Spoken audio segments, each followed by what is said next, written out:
The Outsiders is one of the greatest works of fiction of all time. Someone had to say it. Someone had to say it. I don't think I've ever read a book so many times in such a short span of time. Like, this 216 technically page book has actually become my life. I've never been so emotionally attached to a set of characters. I've never read a book so quickly and understood it so fast, you know what I mean? Like, it took me, 2.5 hours to read, and I cried for another 2.5 hours. It's wrote so well. Like, every single character has a backstory and they're all developed so perfectly. They have like so much depth to their character. I just feel like you can't hate any of them. I'll take Cherry as an example, okay? Cherry, my opinion, very overhated character. And the reason she is so overhated is because she doesn't go and visit Johnny when he's in hospital. But if we actually take a look at her character, she didn't treat Ponyboy differently because he was a greaser. Okay, when they first met, she didn't judge him. She didn't go and see Johnny in the hospital because her boyfriend had just died. Obviously, Bob, not a good person, but like some people still like Bob. Like, not me personally, but like, and Johnny had killed him. And even though, you know, Johnny defended her in front of Dallas, anyone should have at least. It was basic human decency to defend her in front of Dallas. Like, that was the right thing to do. Obviously, she was going to be grateful for that, but obviously, she liked Johnny enough to defend him in court. But I feel like her boyfriend just died, you know what I mean? And even if he was like an alcoholic, he was horrible, she knew a side of him that no one else would have known, and he was dead. And Johnny had killed him. And I feel like it would just be so hard to face someone who had just killed your boyfriend, even if you knew deep down he wasn't a bad person. She still was going to be grieving him because that was literally her boyfriend. Like, and like, it's even like, she didn't defend him in court. She went to court, she defended Johnny's honour. So she is still, like, she did what she could, but the grief was too much to face it, okay? Stop with Cherry hate, because we didn't need that. We don't need that. She wasn't, like, what else did she do? Anyways, so that's the first example. People will hate her, but like, if you actually take a look at the depth and understanding of her character and how Essie Henderson, you know, wrote her, like, you can't even hate her because, like, she, like, you know what I mean?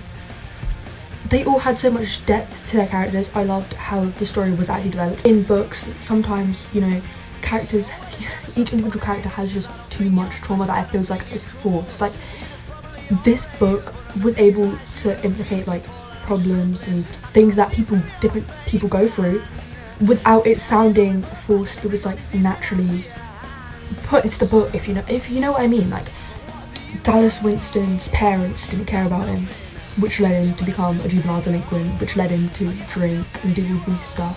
You know, that was partly the reason, and it wasn't like, again, a main topic. You know why he would have acted that way, because of the stuff he'd been through.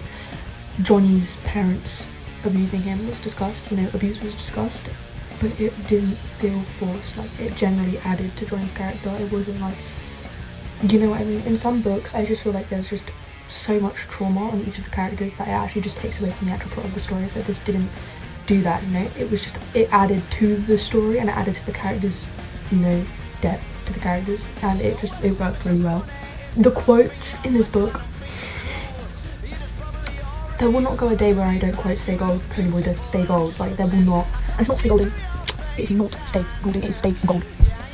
Don't play with me. Even just other quotes like, I knew he was dead because Dallas Winston wanted to be dead and he always got what he wanted, like the power in that sentence. Like, you can't tell me that didn't make you cry, you can't tell me that didn't make you feel something. Like, every single quote has like meaning, and like, she just, I loved the style of writing. It's a very easy read. I know that people read it in school, like, I want to say 6th, 7th grade. I'm British, we're different, okay? But like, we go by years, so I don't know what that is, but like, I've seen stuff about it. People read that in school. I personally didn't read it in school. I heard about it, I got it recommended to me, and I didn't actually read the book. I didn't get the book first, like, I didn't have the book. I read PDFs, like, of each chapter, like, I read it online. Then I watched the movie, which I actually think was really accurate representation, and I love it when a movie adaptation is actually good. I feel like the casting of the characters was actually just how I imagined them to be.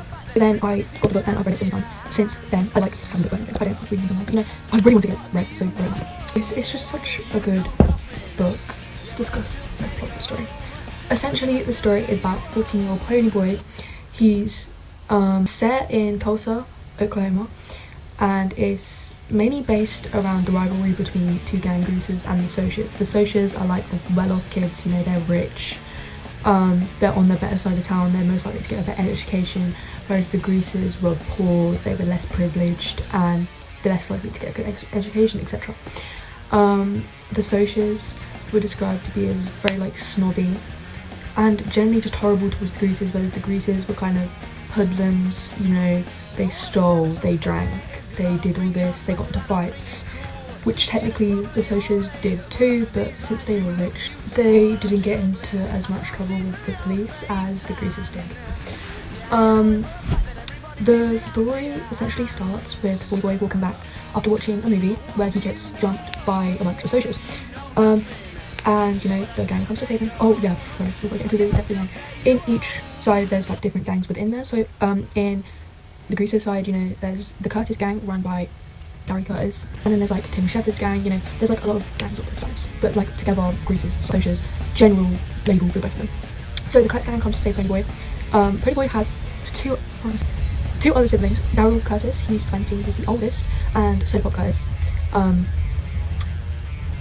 Their parents are dead. Sorry, I feel like I kind of had to add that in. So Darry races him. So they come to save him with the gang, which consists of Cupid Matthews, Steve Randall, Soda Pop Curtis, Daryl Curtis, Dallas Winston, and John Cade. Let's go in age order. Pony Boy is the youngest, he's 14. Then Johnny would be next, I want to say. He's 16. Soda Pop and Steve, I never know how old they are. I don't know whether they're 16, I don't know whether they're 17. Now they're 16, 17. Dallas is 17, 2-Bit is 18, and Darry is 20. So yeah, that's the age of they will have to save him, you know. There's a general description of all the characters, which was basically just Pony Boy, which sounded really good. What was this?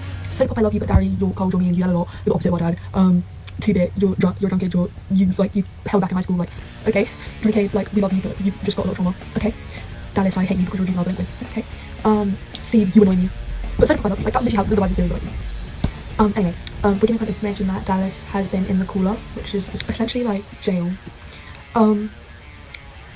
We're gonna just quickly skim past this.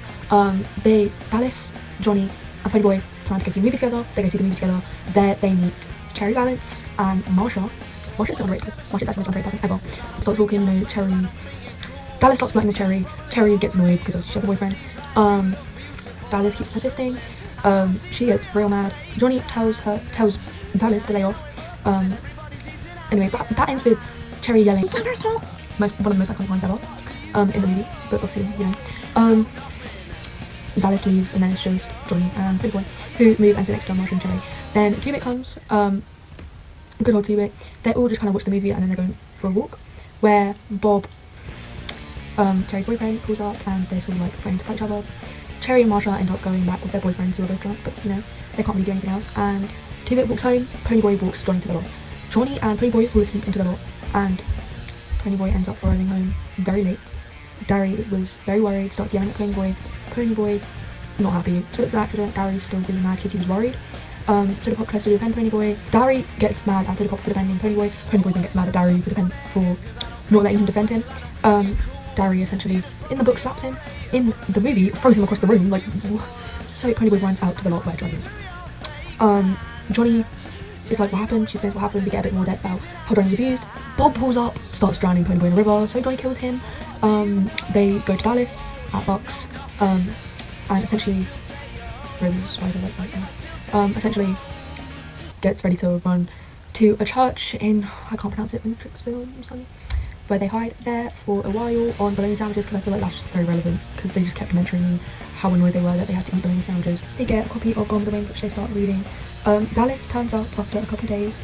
They were smoking before they left. They go with Dallas to Dairy Queen. They're eating on the way back. They drive past the church is on fire. There's been children there on a school field trip. I'm guessing, I don't know why they were there. I'm pretty sure it was like a picnic thing. They were going on like a trip to the church, but it's like an abandoned church, so they don't get why taking children there. The children were in the church and it was on fire. Johnny and Pony Boy run in to save them. They save the kids, but the church collapses on Johnny and Dallas goes to save him. They're in the hospital. It's going to bad. Johnny was at risk of being paralysed and then unable to walk again. He had very severe wounds. It was horrible. It was like so sad. It was so sad, guys. When Pony Boy, oh yeah, Dallas has like a broken arm. Kind of forgot to add that he had like a badly burnt arm when saving Johnny. They get let out. Ponyboy gets let out of the hospital, and you know the rest. We'll skip a bit. The rest of the gang are preparing for a rumble. Johnny is in a bad way. His health is just getting worse and worse. He's not recovering. So they go to the rumble. It's Greasers versus the Socials because the Greasers win. Dallas turns up to the rumble unexpectedly. You don't know what rumble that is. Comes to the rumble, and then afterwards Dallas immediately takes him to the hospital to see Johnny. Here they tell him that the Greasers won the rumble. Johnny simply says there's no point in fighting. Johnny is now literally struggling to breathe. He can't move. He's literally burnt to a crisp, my little burnt toast. Essentially, he says, "Stay gold, Playboy, stay gold," and then he dies. Dallas is so overwhelmed with grief. He runs out of the hospital. Ponyboy goes home, tells everyone that Johnny's dead. Also everyone with grief. Ben Darren gets a call from Dallas. Dallas had to, well, obviously he was in trouble with the police. He's running from the police. The gang go to find him. There's police cars everywhere. The gang is very urgent. They essentially watch him pull out a gun. Terrible idea. Police, because, sorry, I know I'm saying like that isn't the name. The police shoot him.